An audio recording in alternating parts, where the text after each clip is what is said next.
Well, and then we were talking about music earlier, and it got me thinking because the other thing that this Lil Yachty album like got my head turning about was, I mean that I don't think is a concept album. He's kind of talking about like his life in the music industry. It seems like he's like battling his own creativity and everything, but I just recognized like I don't know if our generation, or at least like where the world is at right now, if concept albums are really like something that even could be absorbed by the masses, right? There's always going to be people who are able to bring it in and everything like that. But then when you were talking about how differently we listen to music, I started to wonder, like, when I say concept album, what do you think of? Is there anything that comes to your head when I say that? Or is it just like a non sequitur, something that doesn't even cross your mind? I think a couple things. One things I think of is Beyonce. I remember hearing this quote years ago, but she said that a lot of people nowadays release songs, they don't make albums. Right. Yeah. Right. 100%. Where I think, so for me, I take a conceptual album and I think of, okay, the difference that I think he's trying to make is there's a difference in just an artist putting in 12 tracks. Mm-hmm. And there's a difference in an artist telling a story. Right. Right. So that's what I think of. Then also I think of sometimes people, the music community that talks about conceptual like albums and whatnot, Right. can come across gatekeepy. Like, I listen to music in a deeper level. I see the story behind it, and it's like, okay, dude, we get it. Like you can hear the social construct from Mac to Mark. It's like, okay, we fucking get it. I feel that. So it's like, I think that's where there's that almost like mentality towards like conceptual like albums. Yeah, because a lot of people, we are in such a go society, right, of a hustle mentality society. Mm-hmm. So oftentimes for myself, I think, where am I going to have the time to sit down and listen to 12 to 14, 15 songs of an album? Right. When our society is working 2 jobs, True. Right? We are busy all the time. Mm-hmm. And then we also find, we had this conversation the other day about, when Drake released the album Honestly Nevermind. Yeah. How it was very much more of that. What would you call that beat? I would say it's like definitely Afrobeat. Yeah, inspired. Afrobeat. Yeah, So I mean, DJ Coffee it's a little more upbeat. Yeah. Right. It's more dance hall. It's something you see in a club. And there's that conversation of, we're entering a recession. You're gonna start to see artists create more of that upbeat type of music as an escape. Yeah. Right. And taking that same mentality of, people aren't looking to creators and to entertainers to talk about what we already know sucks. I see what you mean. Right. Yeah. As entertain us, distract us. Okay. So I think there's a lot of micro things that affect the macro level of conceptual albums. Yeah. Like myself, one of my favorite artists, Millennium, is about to release an album. Uh-huh. And I already see myself, because he's releasing, so say there's 15 tracks on his album, Mm-hmm. right? He'll release one track, every couple weeks, right? To like tease the album. Yep. I find myself already saying, let me find my favorite ones, and then I'll be done. Yeah. I'll get what I need, and then I'll go. Exactly. I'm Right. good on the album. Feel that. Know what I mean? Yeah. The gatekeeping part, I think that's hilarious, because Kelsey always makes fun of me for not like being a gatekeeper, but just I got a little pretentious in my in my personality. But that I don't think that I can see that happening. That's not how I see it. I get very excited. I'm like, oh, I can't wait to like either talk about this with other people, or I can't wait for other people to I can't wait to share this with others. And my cousin who lives with us, like, our favorite thing to do in the summertime is sit outside when it's nice out, and we'll put the record player speakers right to the window, and then we'll alternate weeks. Like, she'll play me like a Lana Del Rey album. Like, and Lana Del Rey is an artist that like I pick and choose. Like Groupie Love, Summer Bummer, absolutely all about that. Summer Bummer. Did you feel me? Summertime Sadness. Summertime Sadness. So I got those like songs that I'll take, but then like she brings into it, and she's like, oh, do you hear how she's saying like this and this? And then in 4 songs, she's going to reference that. She's going to come back to it, because like now she's reflecting on that. And that's how I feel. Like, to me, it helps me to understand more of like where the artist is coming from. Okay. And that's a little bit more coming back to, again, like how we listen to music differently. Like more people, I think you're right, like are trying to listen to it to be entertained. And for me, like when I'm listening to music, I love the new perspective coming from that, you know. And so I think it's interesting what you said about like society's not we're starting to get tired of entertainers telling us what to do. Trying to be relatable. Yeah, yeah, I yeah. think that's the big thing Right. is entertainers trying to be relatable. Yeah, yeah, yeah.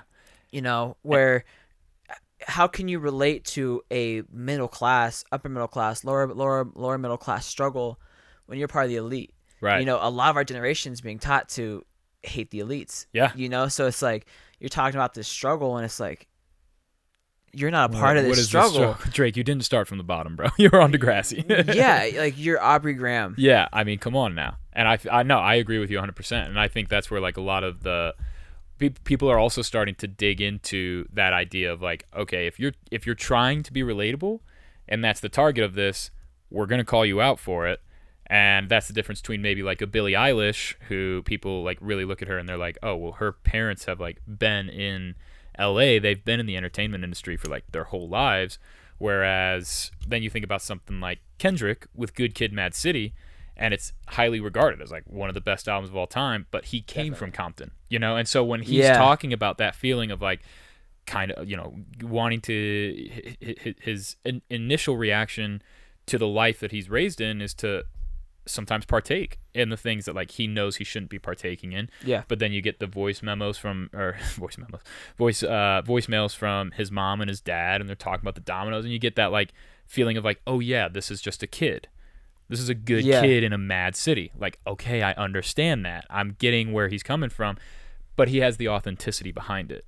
And I think I would say the social approval behind it. The social approval because it's authentic, right? Don't you think? And because when you're listening to music, you're trying to, like, you want the feeling that's inside of your head, you want to fully sink into that. So you need the artist to be able to relate to you, because then you're able to get that emotional feeling. And I was the same way with Beyonce. Like I said, always loved like the singles that popped off. I was like, this is so fun. Played at parties. I'm all about it. But I don't like, you know, I'm not listening to her albums. I'm not listening to her songs in the car. Like, I'm not doing that by myself until I met Kelsey. And Kelsey and I, like, our whole relationship almost was based off music. Like, we literally, when we were dating, we would just drive around and listen to music till like 2 or 3 in the morning in the car in Denver. And we would just drive around Denver and doing that. And so she would let me play my Migos. She'd let me play my Young Thug, my Future. And then after a couple months of that, she was like, all right, I gotta take the aux every now and then. And so she played Beyonce. And I was like, she was like, what'd you think of that? Like when she played Lemonade.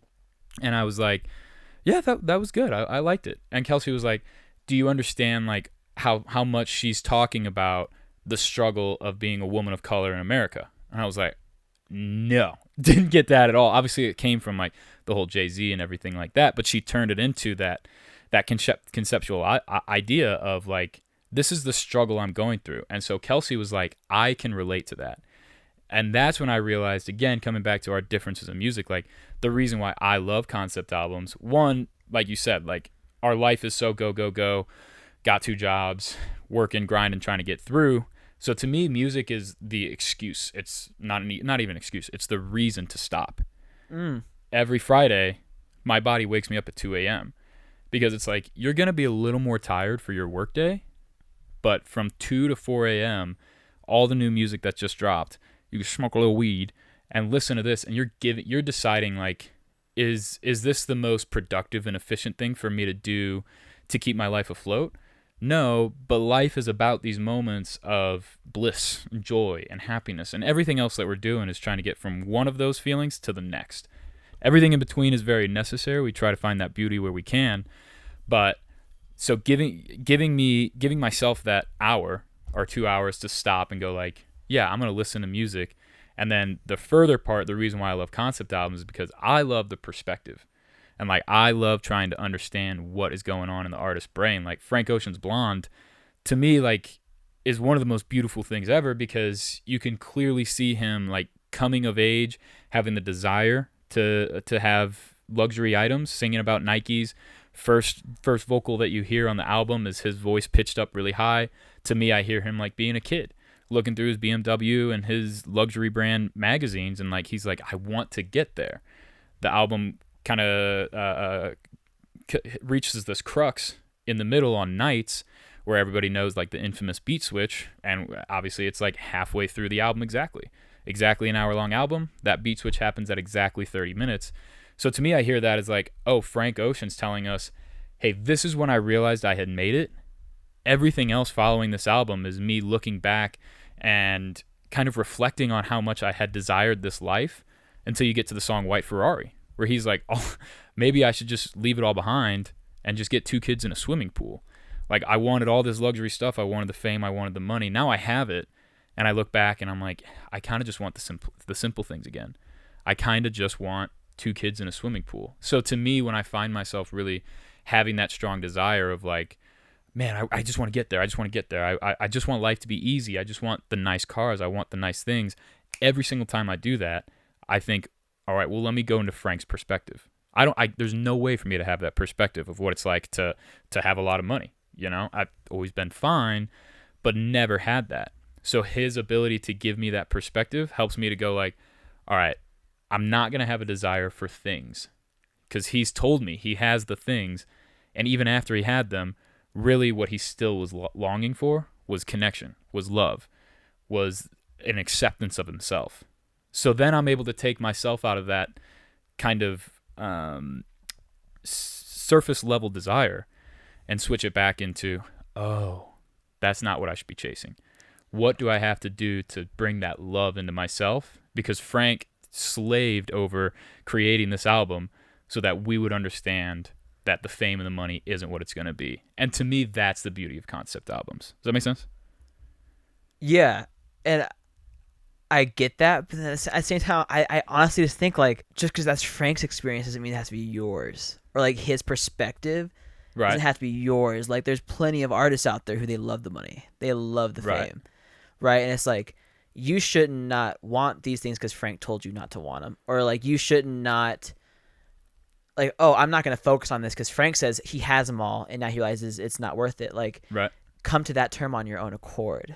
That's why like with certain conceptual albums, I'm just like, I can't relate because I'm not there. Like, because I look at like, you learn from them, I more want to feel them. Right, and that again, does like that make sense? Yeah, like, that's the difference in how like we approach the music. Yeah, you know, you like, you want that connection with the artist, and to me, I want them to teach me something. Yeah, like I go into it again, going back to Beyonce. Like, there's no way for me to understand what that's like. There's no like, I'll never be able to go through that life. So it's like kind of the opposite of Blonde, right? I don't see any of myself in that, because we have just completely different identities. But her ability to put all of her feelings that I'll never be able to understand into that album, it's not like I live and die by Frank Ocean's Blonde. I'm just saying it's a piece of the puzzle that I was able to take away of like, okay. You know, not like, oh, I'm no longer going to go after anything because success doesn't matter. Because I know that's not true. And it's not like Frank is giving away all his money and has 2 kids in a swimming pool. So he's not even telling you what it is. He's saying, hey, just so you know, like, if that's the only thing you're going after, I was just like that. There's a chance you end up on the other side like this. So if I tell you this and you hear my words and you're like, nah, I really want that, cool, go for it. But if you hear my words and you think to yourself, yeah, really that's what I want, is love and acceptance and peace, then understand that should be your prerogative. So it's not a Bible. It's not like a he said it, it's right. Because I listen to a lot of different, and sometimes I'll listen to a concept album, I'm like, I totally hear what you're saying and I disagree. But just that gained perspective helps to enhance my ability to think through the topic. You know what I mean? No, I really do get that. Yeah. I really do get that. And I've never listened to music that way. Yeah. Like, and that's like I do understand, like I completely hear you, and like I understand, and it makes me think of like, maybe like I could listen to music more so like that too, of like I've never looked at music that way. Well, I think it's cool, you know, and I think that comes back to everything you said about like our generation and how it sees it. I agree 100%. I would say, let's try this. Let's listen to some albums together. We'll come back. We'll talk about it sometime down the road. And I wonder if you give yourself that time to step away and just listen for an hour. Because then there are some songs that you're like, oh, that song by itself, it means nothing to me. But in the context of this whole album, I see the impact that it has. And then maybe it'll change, maybe it won't. It doesn't matter. But I just wonder how many, if our generation gave themselves that time to really absorb it, if maybe there would be a little more to gain from listening to it like that. Definitely, we definitely Well, we should. don't know. You got me with that one. I wasn't trying to. I think that was a good way to end it. It was kind of a cliffhanger. Yeah. Cool. I like that.